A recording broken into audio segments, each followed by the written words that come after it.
C'est quoi une fourmi parasite? Le parasite, c'est quand une fourmi vit chez une autre fourmi. Mais ce n'est pas la même espèce. Deux fourmis. Elle ne lui demande pas son avis.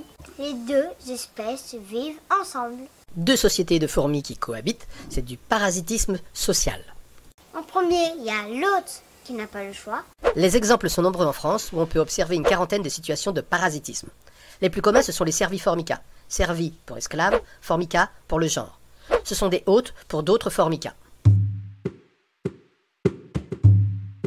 Et en deux, le parasite. Les fourmis qui parasitent les serviformica, les esclaves, sont des formica.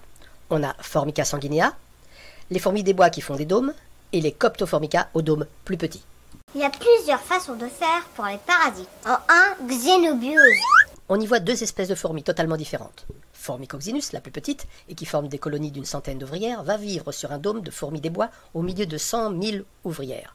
Elle va voler la nourriture qui traîne dans le nid et le couvain, ni vu, ni reconnu. En 2, le parasitiste temporel. À l'issue d'un essaimage, une reine va chercher à entrer dans un nid de potentiels esclaves. Elle va tenter d'adopter l'odeur de la colonie pour s'y introduire et se faire aider à sa fondation.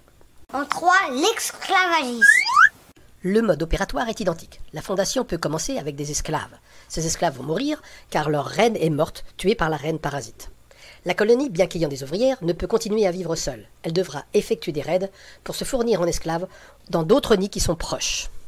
En 4, inquiline. Cette reine, Camponotus universitatis, vient d'essaimer et elle ne peut fonder seule. Elle va devoir trouver un hôte.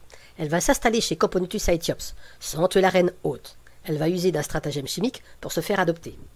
La relation devient ensuite mutualiste dans la mesure où la reine parasite se fait entretenir.